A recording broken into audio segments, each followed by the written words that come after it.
एक बार फिर स्वागत, वेलकम आपका। आप देख रहे हैं कहानी कुर्सी की और अब हम बात करेंगे उत्तर प्रदेश की। उत्तर प्रदेश में चुनावी सरगर्मियां बहुत जोरों से बढ़ रही हैं और आपको बता दें दिल्ली में यूपी बीजेपी कोर ग्रुप की बैठक हो रही है।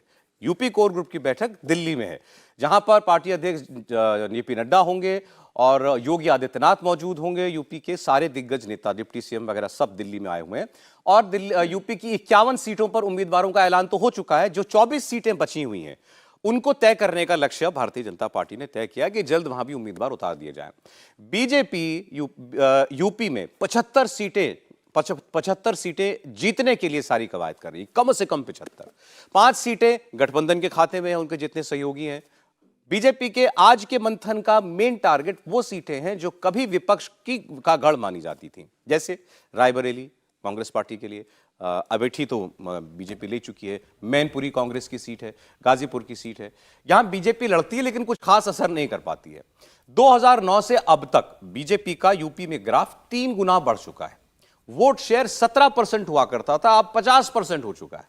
और इसी पकड़ को और मजबूत करने के लिए बीजेपी अब यूपी में कोई कसर छोड़ना नहीं चाहती है। तो ये जो बैठक आज चल रही है उसका अपडेट मैंने आपको दिया। इसमें 2-3 बड़ी इंटरेस्टिंग बातें हैं। इंटरेस्टिंग यह है कि अपर्णा यादव यानी अखिलेश यादव के छोटे भाई की पत्नी है, इस लिहाज से उनकी बहू आप कह सकते हैं, या मुलायम सिंह यादव की बहू हैं, और वो बहुत पहले बीजेपी में आ चुकी हैं। और इनके जो पति हैं वो अपर्णा दूसरे बेटे की बहू है, मतलब है तो भाई उनके, प्रतीक यादव, ये अखिलेश के भाई हो गए। नहीं, अपर्णा अखिलेश के भाई की तो वाइफ है। हाँ, मैं वही कह रहा हूँ। तो इस लिहाज से मतलब घर में तो बहू ही हुई ना उनकी जी। और भाई उनके जो है वो प्रतीक, वो पॉलिटिक्स में नहीं है। अपर्णा यादव बहुत एक्टिव पॉलिटिशियन है। इन्होंने समाजवादी पार्टी से चुनाव भी लड़ा था एक बार विधानसभा का, लेकिन कामयाब नहीं हुई। उसके बाद इन्होंने पार्टी छोड़ दी। इन्होंने योगी जी के बारे में और मोदी जी के बारे में बड़े अच्छे अच्छे शब्द कहे और अब इन्होंने भी योगी आदित्यनाथ के साथ मुलाकात की है। अब ये माना जा रहा है कि बीजेपी उनको ऐसी एक सीट से उतारना चाहती है जो बीजेपी के लिए अभी तक बहुत चैलेंजिंग सीट है। जैसे कांग्रेस की अमेठी रायबरेली हुआ करती थी, ऐसे ही मैनपुरी की सीट आप समझिए ऐसे, ये जैसे यादव परिवार का घर है। मुलायम सिंह यादव का तो घर ही था, उनका गांव ही है वहां पर। तो इस लिहाज से वहां पर समाजवादी पार्टी को हराना एक बहुत टेढ़ी खीर है बीजेपी के लिए। अब अगर अपर्णा यादव परिवार की बहू ही वहां से अगर चुनाव लड़ जाएंगी तो हो सकता है बीजेपी जो काम अपने उम्मीदवार को उतारकर इससे पहले नहीं कर पाई, परिवार के उम्मीदवार को उतार कर ले। तो ये तो एक बात हुई।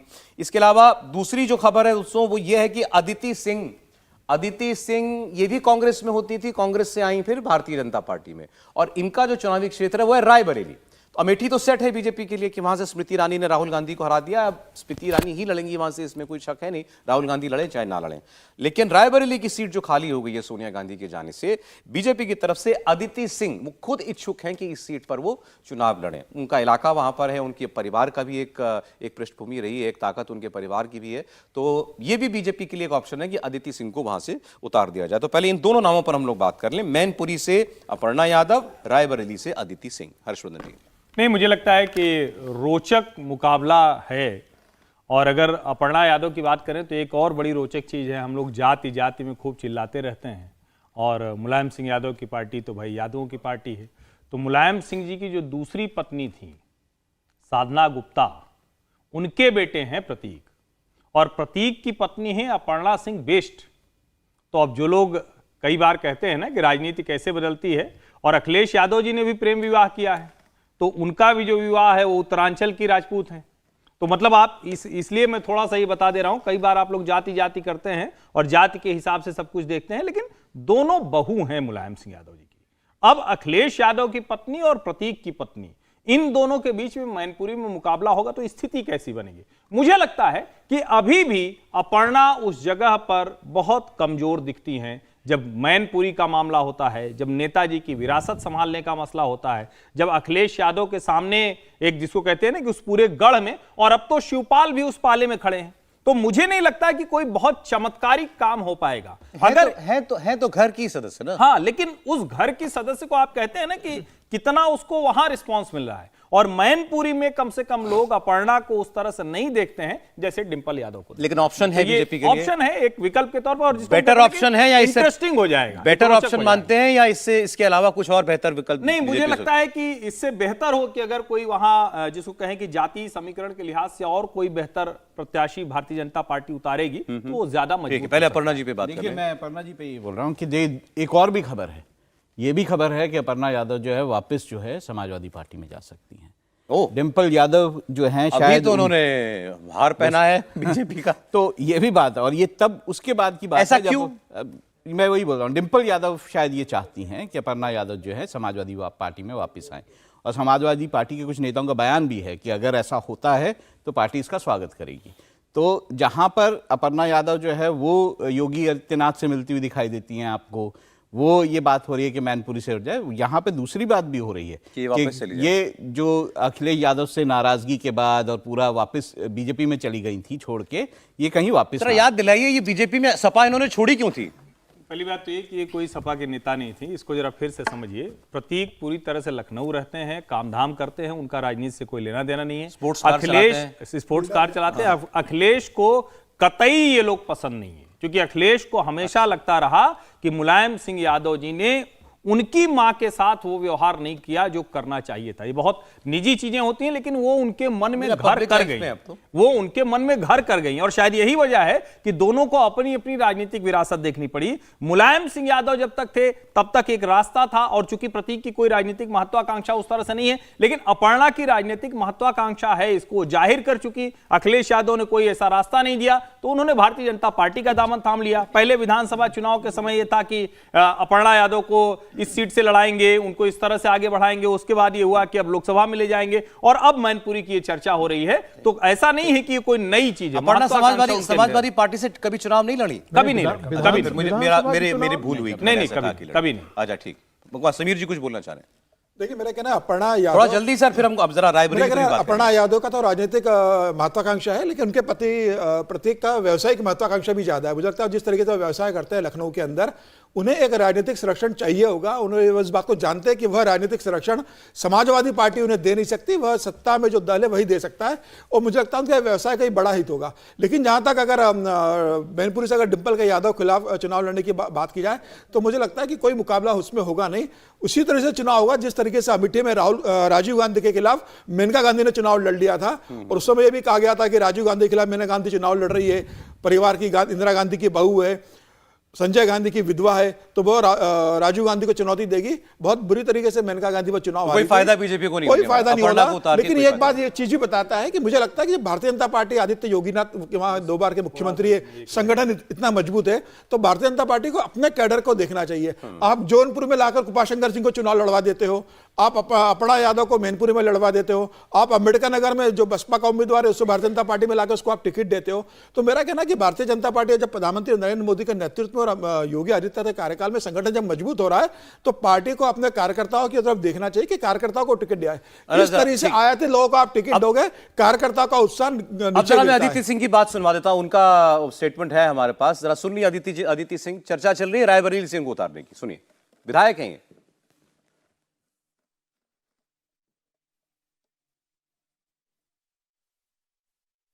रायबरेली की जनता पूरी तरीके से गांधी परिवार से त्रस्त हो चुकी है। मैं आपको बता दूं कि पिछली बार उनको जनता ने जिताने का काम किया था, सोनिया गांधी जी को, और उसके बाद एक बार भी उन्होंने आने का कष्ट नहीं किया। ना तो उन्होंने, ना तो उनकी बेटी ने या उनके परिवार के किसी भी सदस्य ने, बारिंग एक टाइम जब वो विधानसभा चुनाव के लिए आए थे, वो भी वोट मांगने के लिए आए थे, उसके अलावा एक भी बार उन्होंने आने की तकलीफ भी नहीं करी कि आके कम से कम अपनी जनता का हाल चाल ले लें, जिस जनता ने हमें निरंतर चुनने का काम किया है, कहीं ना कहीं आजादी के समय से ही चुनने का काम किया है रायबरेली वासियों ने, उनका हालचाल लेने भी ये लोग नहीं आते हैं। तो आप सोच सकते हैं कि रायबरेली की जनता के मन में कितना बदलाव का भाव है इस समय। बताइए प्रोफेसर साहब, सोनिया गांधी की सीट से अदिति सिंह, इनके पिता अखिलेश प्रताप सिंह बहुत बड़े नेता थे उस इलाके के, अब तो नहीं रहे, लेकिन हाँ उस इलाके में उनका दबदबा है इनके परिवार का। क्या बीजेपी के लिए एक अच्छी बेट है इनको उतारना? मुझे लगता है रायबरेली में से ये चूंकि कांग्रेस छोड़ करके आई हैं, तो हो सकता है कि भारतीय जनता पार्टी उनका उपयोग करना, बड़ी तेज तर्रार नेता है, बहुत आर्टिकुलेट हैं, यंग हैं, तो इसकी पूरी संभावना है कि भारतीय जनता पार्टी रायबरेली से उनको उतारे। एक बार मैं अपर्णा के लिए मैं कह देना चाहता हूँ, देखिए ये पता नहीं मैनपुरी में कितना वो कंटेस्ट कर पाती हैं, लेकिन मामला बहुत दिलचस्प हो जाएगा। और जब मेनका गांधी को उतारा गया तब भारतीय जनता पार्टी का संगठन कुछ और था। आज भारतीय जनता पार्टी का संगठन कुछ और है। राजनीतिक वजूद और राजनीतिक ताकत उत्तर प्रदेश में आज भारतीय जनता पार्टी के बहुत बदली हुई है। तो जो हम तुलना जब करने जाते हैं राजीव गांधी से और ये, तो मुझे ऐसा नहीं लगता है। और राजनीतिक तौर पर भी भारतीय जनता पार्टी के लिए ये मुफीद होगा कि घर के अंदर जब दरार होती है तो जो जिसे आप कहते हैं कम्युनिटी का वोट बैंक, उसमें भी एक बिखराव की संभावनाएं बनी रहती हैं हमेशा। तो ये फॉल्ट लाइन है, भारतीय जनता पार्टी इसका कितना उपयोग कर पाती है मुलायम सिंह की इसमें एक चीज है सर, हमने उस पर बात नहीं की कि क्या अपर्णा यादव, आप ज्यादा यूपी को आप लोग समझते हैं, क्या अपर्णा यादव इस तरह मैनपुरी में डिंपल यादव अगर वहां से हो उनके खिलाफ चुनाव लड़के खुलेआम एक अदावत परिवार के साथ वो मोल लेंगी? भाई वरुण गांधी भाजपा में है, लेकिन कभी वो सोनिया गांधी राहुल गांधी के खिलाफ तो नहीं लड़े ना। देखिए अपर्णा यादव का अपर्णा यादव की लड़ाई अखिलेश यादव से नहीं, लेकिन ऐसे खुलेआम उतर जाना, खुलेआम उतर जाना, ऐसे उनके सामने खड़े हो जाना। वरुण गांधी ने प्रचार भी नहीं किया उनके खिलाफ चुनाव में जाके। वही कह रहा हूं ना, क्या अपर्णा ऐसा करेंगी और परिवार से फिर अपने आप को बिल्कुल अलग कर लेंगी? देखिए मैं इतना जानता हूं, और उस समय की यदि आपको क्लिपिंग, उस समय की न्यूज़ रिपोर्ट्स आपको याद है, तो जब अपर्णा विधानसभा की चुनाव हार गई थी तब उसका पूरा दोष जो है उन्होंने किस पर दिया था? अपनी जेठानी पर ही दिया था। उन्होंने कहा था इन लोगों ने जानबूझ करके हराया ताकि हम मुलायम सिंह की राजनीतिक उत्तराधिकारी नहीं बन सके। तो वो मलाल उनको है। वैसी स्थिति में वो कितने हद तक जाएंगी, कितने हद तक नहीं जाएंगी, वो थोड़ा सा अच्छा ठीक है सर, देखना। अब जरा समय कम रह गया, लेकिन एक बात इस सेगमेंट में, एक बात हम लोगों को जरूर करनी चाहिए। अखिलेश यादव कल कहां थे? मुंबई की उस रैली में, राहुल गांधी के उस मंच में सारे लोग पहुंचे हुए थे, महाराष्ट्र के सारे नेता उसके अंदर थे, उद्धव ठाकरे, शरद पवार थे, बिहार से लालू यादव थे, दिल्ली से सौरभ भारद्वाज को भेजा था अरविंद केजरीवाल ने, कश्मीर से फारूक अब्दुल्ला थी, उमर अब्दुल्ला थे, उनके महबूबा मुफ्ती थी, तमाम लोग वहां पर पहुंचे हुए थे। जो भी आप लोग ऑब्वियस लोग सोच सकते हैं विपक्ष के, क्यों नहीं गए अखिलेश यादव? अब उसकी जो वजह उन्होंने बताई कि मैं चुनावी कामों में व्यस्त हूं। हमें यह पता लगा कि कल अखिलेश यादव का कोई ऐसा कार्यक्रम नहीं था। बड़े नेताओं के कार्यक्रम पता चल जाते हैं, कोई बड़ी बात नहीं है। कोई सभा उनकी नहीं थी, कोई ऐसी पार्टी की मीटिंग उनकी नहीं थी। तो फिर अखिलेश यादव ने अवॉइड क्यों किया राहुल गांधी की सबके मंच पर जाना बाकी तमाम लोगों के साथ? क्या लग रहा है आपको? नहीं देखिए, अखिलेश यादव की अपनी राजनीति है और कई बार वो प्रयास जरूर करते हैं कि बड़े सहज और उदार मना दिखने की, लेकिन उदार मना अखिलेश है नहीं इस मामले में। राहुल गांधी की इस यात्रा को लेकर, चाहे पहली यात्रा रही हो, आप सबको याद होगा, इनविटेशन आया है, अच्छा तो दिखा दो, तुम ही दिखा दो, पत्रकार से ये सवाल वो पूछते थे, तो तैयार नहीं हुए। इनकी पार्टी की विधायक पल्लवी पटेल वो चली जाती हैं और वहां पर उनके साथ राहुल गांधी के साथ होती हैं, लेकिन वो उस यात्रा में नहीं आते हैं। बाद में जब सहमति बन जाती है तब वो उस यात्रा को ज्वाइन करते हैं। कहीं ना कहीं अखिलेश यादव को ये लगता है कि जो उनको एक सम्मान, एक रिस्पेक्ट उनको इस गठजोड़ में मिलनी चाहिए थी, विशेष करके कांग्रेस की तरफ से, वो उनको नहीं मिली। कांग्रेस पार्टी ने विधानसभा चुनाव में उनके साथ जो व्यवहार किया वो अभी भी उनको अंदर तक सालता है। तो मुझे लगता है कि एक मैसेजिंग का भी मसला था कि उत्तर प्रदेश का नेता वहां उठ के जाएगा और उस मंच पर खड़ा होगा। शायद वो उस तरह से उसको ठीक नहीं समझ रहे थे। अब उसको राजनीतिक तौर पर उसके निहितार्थ कुछ भी निकाल। आप मानते हैं कि जानबूझ के अवॉइड किया? जानबूझ के किया, इसमें और कोई वजह ही नहीं हो सकती। आप अगर कहें कि ऐसे महत्वपूर्ण समय पर कोई कहे कि नहीं नहीं हमारा कोई दूसरा कार्यक्रम था, तो इसको स्वीकार नहीं किया। लेकिन जीप पे तो बैठ गए थे राहुल गांधी की, वो आगरा में। नहीं, आगरा में गए थे वो, आगरा में गए थे वो, और वो भी कितना झिझक के बाद गए थे। उनको जब लगा कि कोई रास्ता नहीं तो उनका ठीक है, हम यहाँ आके खड़े हो जाते हैं। और कमाल की बात यह है कि वहां भी अमेठी और रायबरेली में वो शामिल नहीं हुए थे। अब इनका और राहुल गांधी का ऐसा कोई कनेक्ट नहीं है? ऐसा कोई कनेक्ट क्या, मुझे तो लगता है कि अखिलेश यादव को हमेशा यह लगता है कि राहुल गांधी उनसे छोटे नेता है। अच्छा। और ये बार बार वो कहते भी रहे हैं। आपको याद होगा जब पिछली बार उत्तर प्रदेश में विधानसभा चुनाव के समय बात हो रही थी कि कैसे क्या होगा, तो वो कहे कि कौन तय करेगा, उत्तर प्रदेश की पार्टी हम हैं। आप लोग पूछते हैं कांग्रेस पार्टी से, कांग्रेस का यहाँ क्या है। अभी जब लोकसभा चुनाव की बात हो रही थी तो उन्होंने कहा हम गठजोड़ के लिए भले दे दें, वरना इनके पास तो प्रत्याशी तक नहीं, लड़ाएंगे किसको। रागी जी आता हूं सर। राहुल जी मालूम है। अच्छा राहुल जी प्लीज। तो मुझे लगता है कि देखिए, एक तरफ एक कोशिश चल रही है कि जो कांग्रेस है वो किसी ना किसी तरह से बसपा के साथ जो कोशिशें कर रही है।